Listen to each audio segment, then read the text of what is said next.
Well, hello, my name's Louise Savage. A very warm welcome to my channel if you're visiting it for the first time, and equally warm welcome if you are a returning viewer. So this video is Simon and I talking about our responses to The Safe Keep by Yael Van Der Wouden. Get that out. We've both read it. We've recorded our feelings about it at the beginning, the middle and the end roughly. And then I've mashed them together, edited them so that we can test our reactions, or you can test our reactions as we go. So without further ado, here are our thoughts. So I have just started reading The Safe Keep, and I've read the first chapter, which is about 20 pages. Again, I knew nothing in advance about this novel, apart from obviously having read the first sentence, and I think it's something that I'm going to gallop through. I suspect, I'm off out to see some friends tonight, but I suspect that tomorrow I might sit and read this in its entirety because I'm already really invested in it. It's set in the Netherlands in 1961, that's where it starts, and it's focusing on three siblings, a woman and two men, and they meet for dinner, and it's really uncomfortable. It's comfortable but uncomfortable, so it's, you know, the way that they know each other intimately is really well described, and the sort of the silences, the looks, the nudges. I love a novel about siblings always, and this is already drawn me in. The characters are really well defined. All three of them are very different. One of them's brought a girlfriend along, and it wasn't arranged in advance, so that causes a bit of kerfuffle. There are all sorts of incidents at the table, not enough chairs. I really kind of felt it, and there's clearly a story. I mean, I love the way that the writer doesn't explain much in terms of the relationships between them or who each character is, because they know each other so well. It's almost as if you're supposed to know them really well too, and I love that because you've got to kind of work as you're reading it in a really good way. It's piqued my interest. The character who seems to be the center of it is Isabel, the sister, and she's living in the original family home, but they moved there when she was 11. And again, it becomes clear as the chapter's unfolding that she's starting to, some of the things that her brothers say, particularly one of her brothers, about the house when they moved in, it's as if she might have misremembered things, but she's clearly not somebody who likes to get things wrong. And the novel started with her digging up a piece of pottery in the garden, which she can see belongs to a dinner service that was her mother's, because it's got these hairs printed on it, or painted on it. But as far as she's aware, there's never been a missing piece. So I really like this image of the piece of china, and she actually took it with her, wrapped it up, took it with her to the meal. And then at the end of the chapter, she takes it out again. So it's obviously going to have, I think, some significance, the idea of fragments or something being broken, or I don't know, something that's obviously very closely associated with her mother. You get the feeling that Isabel also has not necessarily had very positive relationships. She seems quite lonely and isolated, so that's quite interesting as well. So I think I'm already getting a really positive feeling about this book, and I'm not saying I wish I wasn't going out tonight, but I could quite happily curl up and just carry on reading this now. So we'll see what I think of it tomorrow. Hi everyone, so I am 20 pages into a reread of The Safe Keep, which has got me to chapter 2, and I'd forgotten how much Yael Van Der Wouden packs into chapter 1, because we instantly join Isabel as she finds a piece of a plate in the garden, and it instantly opens up this conversation that there's something not quite right going on, or that she feels there's something hang on a minute. She feels there's something not quite right going on in the house. Things are going missing or being moved, and then we find out that the house was her parents'. It's now the estate is owned by her uncle until her elder brother Louis marries, and that hasn't seemed very likely at all. However, we also discover that Louis has met a woman called Eva, and Hendrik, Isabel's other brother, comes and picks her up, and they go for this dinner, and it's one of the most brilliantly awkward dinners where Isabel is, I want to say, quietly like seething, but also so prickly that we get this again. It seems like at the beginning she's so caring, and then she goes this prickly way, and I'm really enjoying getting to know her character again. There is some foreshadowing of certain things that I've already spotted, but I think what this is reminding me, sorry, I'm competing with the rain outside also. Look at this. Look at that ridiculousness. What is going on there?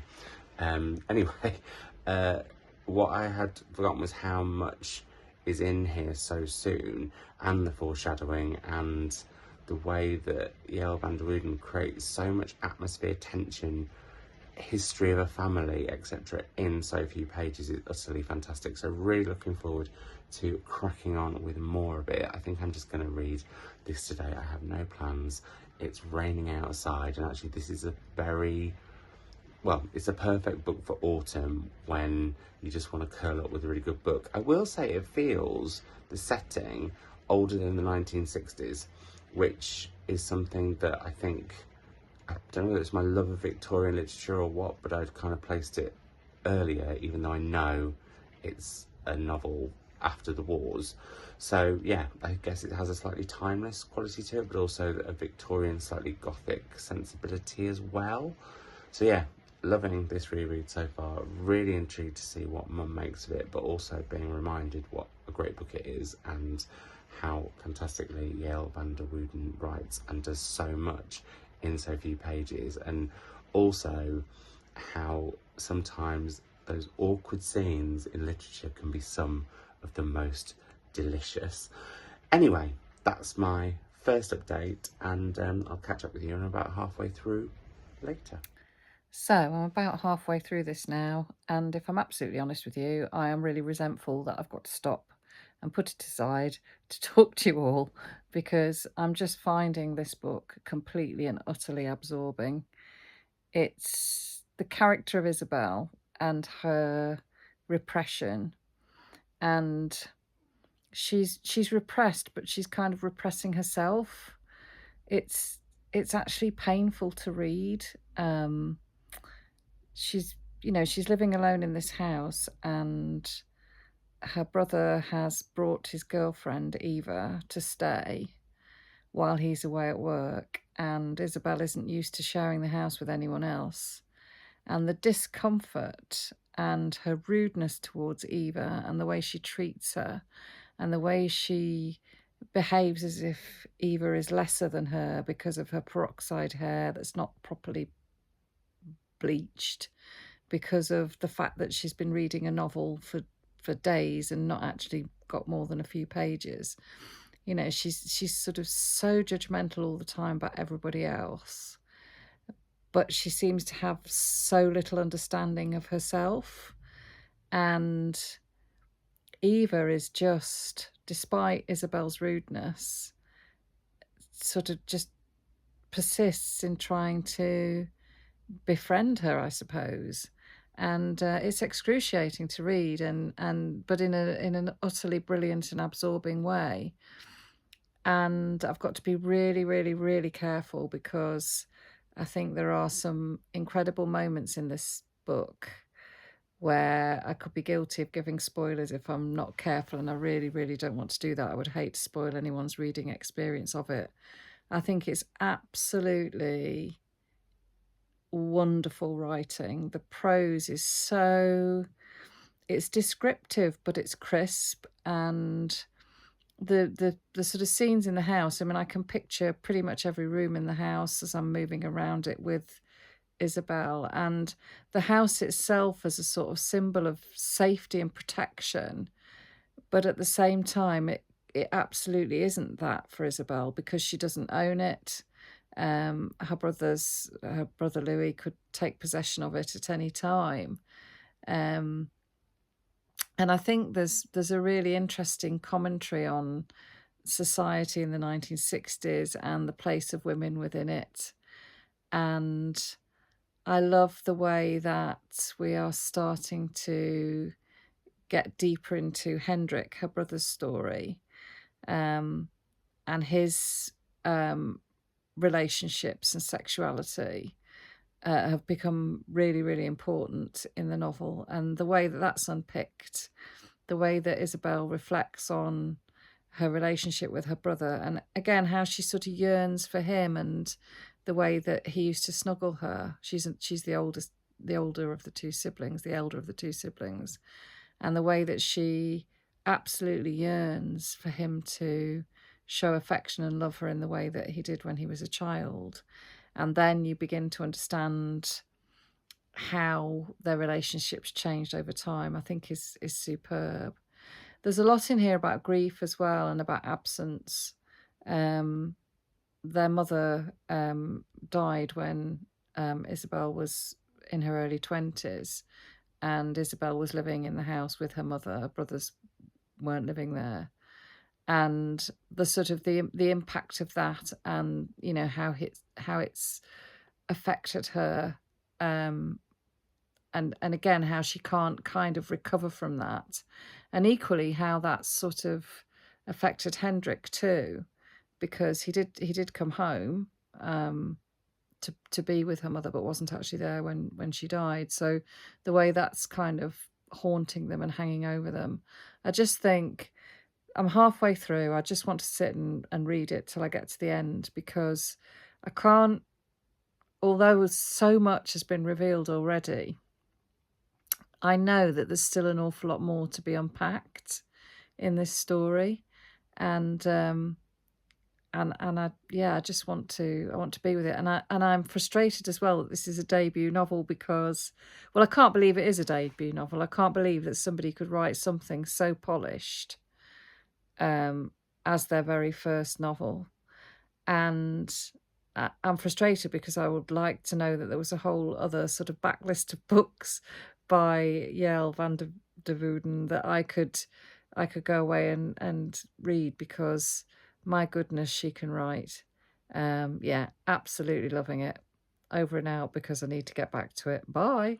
Hey everyone, I am now halfway through my reread of The Safe Keep. Well, about halfway through. And it has got a little bit more salacious. We have discovered much more about Isabel to a degree, because she never really gives everything 100% away, but also much more about Hendrik, which I find the way Yael Van Der Wouden writes about Hendrik is so brilliantly done, because of the questions it raises within Isabel as his sister and in context of what's going on. I feel like I'm talking in riddles, but it's because I don't want to give anything away if you've not read it. So I really, really enjoyed rereading that. What I have spotted this time more than last time, in fact, I don't think I spotted it at all actually, is not just how, well, Yael Van Der Wouden writes brilliantly about, Yael Van Der Wouden writes brilliantly about the ripples of the effects of war on people generations later. Again, I'm being quite careful what I say. And I hadn't noticed last time how she also does that with the landscape. So I'd forgotten there's a lake that Isabel and Hendrik, Ava and Sebastian go to, and it wasn't there before. It's a new lake, and it's because, well, it's not that new, but newish, but it wasn't there before, and it wasn't a natural lake. It was a lake that was caused by a bomb.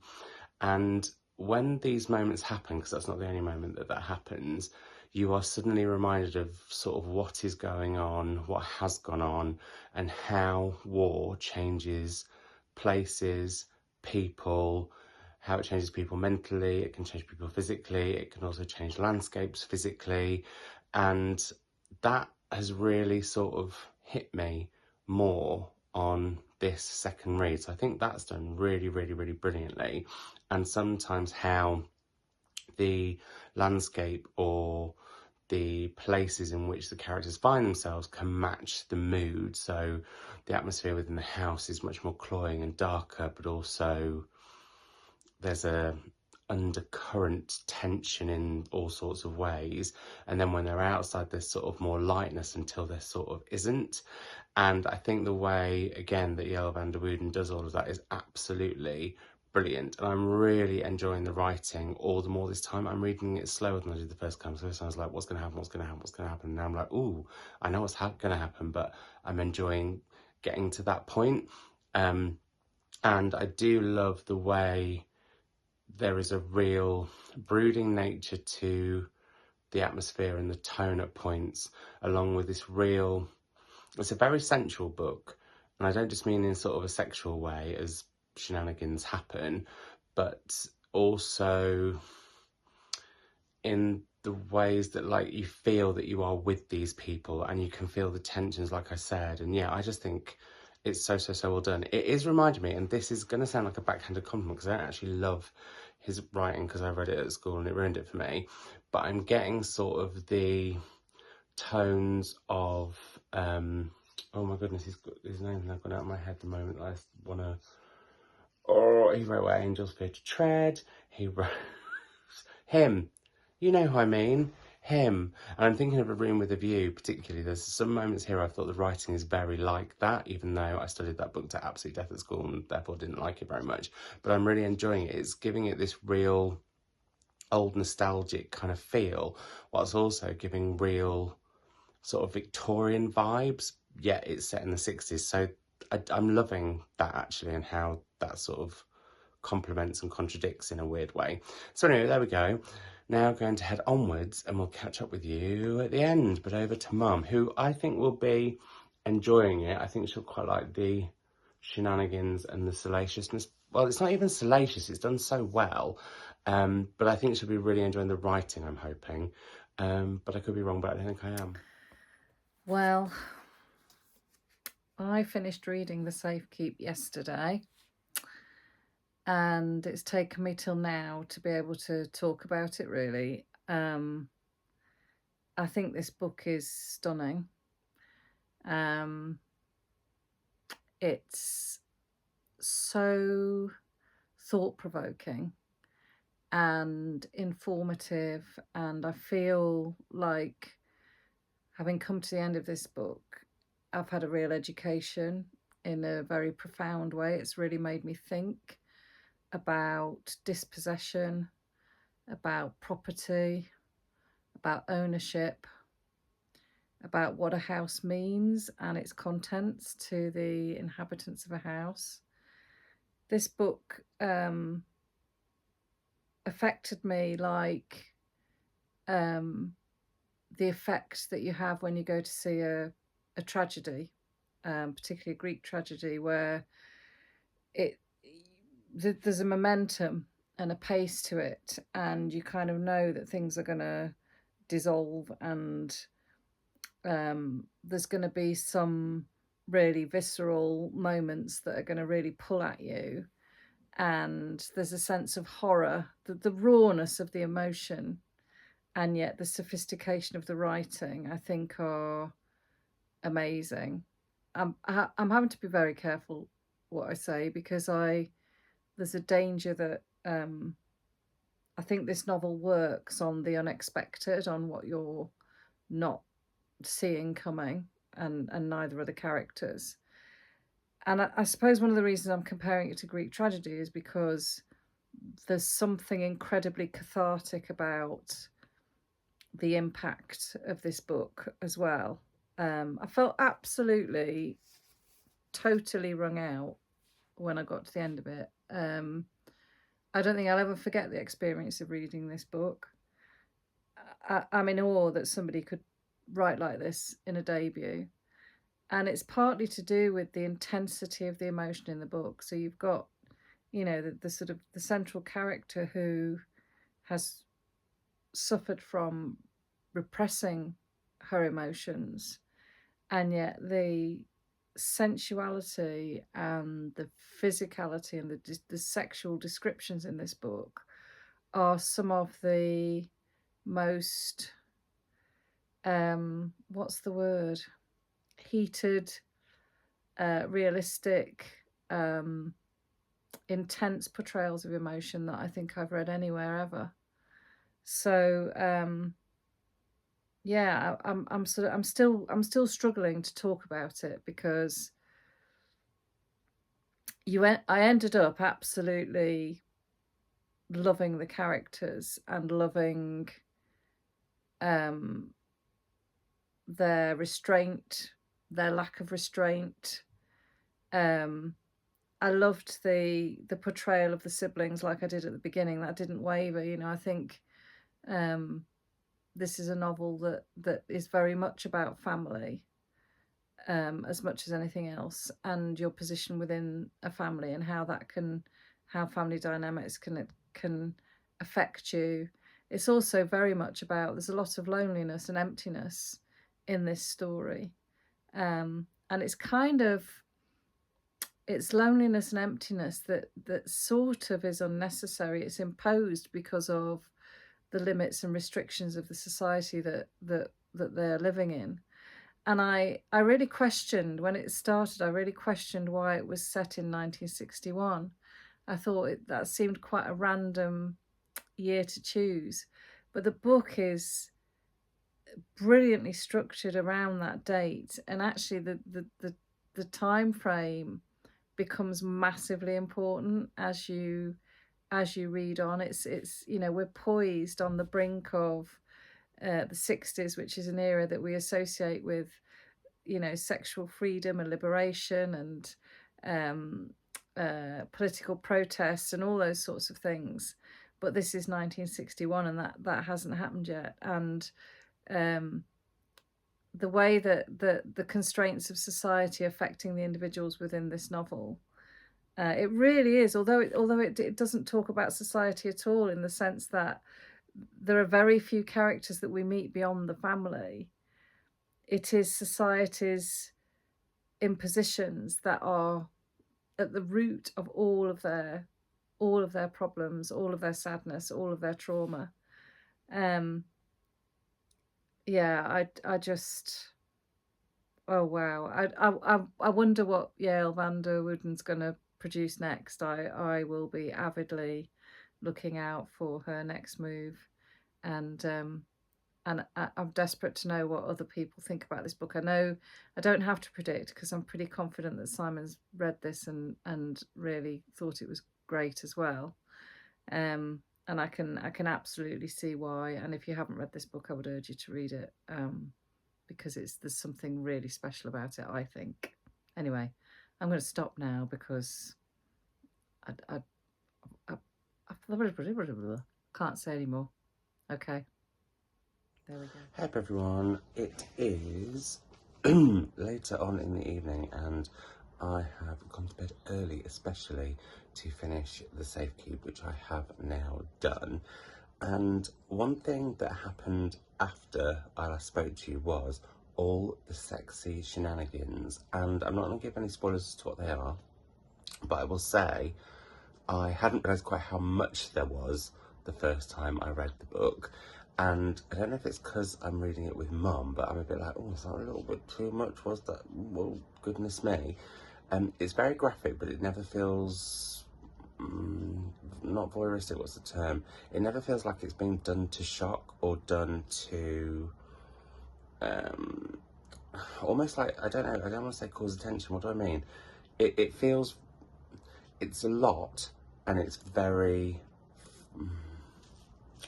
it's a lot, and I get why it's there, because, I can't say anything. Sometimes graphic sex scenes cannot really sit very well in a book. However, when I think it shows a character changing, or the evolving of a character, or that, then I think it's fine. But it does go on for quite a long time, and sometimes sex that goes on for quite a long time can be a little bit too much. That's all I'm saying. So yeah, that was quite an interesting thing that I hadn't really noticed so much before. And then that was in part 2, and I forgot to say that the book's in 3 parts, and in part 2 there's a very subtle shift at the beginning, with Isabel's perspective. And then part 3, everything really changes due to a diary coming to the fore. And then what I think is done amazingly is how Yael Van Der Wouden has this way of making us spot bits from the earlier sections that really kind of are more poignant because of what we read in the diary, and little scenes that you haven't really noticed that actually, if I'm honest, I didn't notice the first time I read it, but really noticed the second time, really come to the fore. And for those of you who've read it, you'll know what I mean when I talk about gardening and picking rhubarb. So that's one example of where I was like, wow, that's a really powerful thing. Also, the theme of how innocent we can really be when we know war has happened or is happening, which is very poignant to now. And I think in a way this is like held in that sense about, you know, the repercussions of war, and how if you have some knowledge of it, you should be finding out more. Well, I think you should, but actually should you is kind of part of the question, because in this book some people don't. But again, I don't want to spoil anything, so I think that's a really poignant bit. This is a fantastic book in the fact that it's a real... The first 2 parts are a real historical romp. There's surprises, there's twists, there's sex, there's salaciousness. It's got a fantastic... what's the word I want to use? It's got this sort of fantastic nostalgia of historical fiction, if you know what I mean. I think I mentioned before that it has moments where it feels like Ian Forster, and whose name I forgot earlier, I'm so sorry, Ian Forster. But also it has this sort of Victorian feel, and it feels much older than it is, but also at the same time, the fact that there are these ripples of war that come to the fore in the 1960s show how it wasn't that long after the war, and in my head it feels like years, but actually looking back at it now, it was no time at all. And that, I think, is a really I think that's part of this book, is actually time can feel far away, but really it isn't, and we sometimes need to remind ourselves of that. It's also very much about ownership of things, how we come to own things, the history of objects. There's so much in here. I will say, the very end, I enjoyed the first time. I think this time I found it a little bit too, I'm going to say, safe a little bit. Not safe, actually, that's not true. I found it a little bit too redemptive, maybe, is how I'll put it. And yeah, but I just think it is a great, great book, and I cannot wait to see what Yael Van Der Wouden writes next. Also, I have to say, I'm quite enjoying rereading, which I never thought I'd say, and now really worries me, because I always say that I don't reread because there's too many new books out there, and there are. And now what am I to do? I'm all of a dither. I have one more to reread from the list, although the next one will be James, which I haven't read before. Anyway, I thought this was fantastic on a second read. Saw much more in it, in some good ways, with like all of the sort of scenes that are mirrored later on, or have a significant meaning later on. And then in not so good ways where I was like, I do feel like the sex went on a bit too long. And I have noticed there's a few repetitive elements to it in quite a short book, but that's fine. And I do think the end is a little bit too polished, maybe is how I'd say, but still really, really fantastic. Absolutely love it. Can't wait to see, as I said, what Yael Van Der Wouden writes next. I'll be straight to buy it. And yeah, there we go. I'll hand over to Mum for her final thoughts, but I think she'll have really enjoyed it. I can't decide how she'll have felt about all of the sex, because there's a lot. But I will say and I hate doing this, I don't know why I'm about to do it. This to me has a Sarah Waters-ness about it, which is a huge compliment, although just quite a lot shorter. Yeah, that's all I've got to say. Fairly well. Well, there we go. I think we can safely agree that The Safe Keep was a hit for both of us. It's lovely always for me to find out Simon's responses. I've just edited most of the video, so I've been looking at his reactions. So next up is James by Percival Everett. I hope I've got that right. I think so. I think that's on Simon's channel next week. I think he usually puts his videos out on a Thursday, doesn't he? So obviously, if you want to read along with us, grab yourself a copy from your local bookshop or your local library, or a friend or a relative or whoever, so that you can read James with us and see what you think. Take care, everybody. Bye.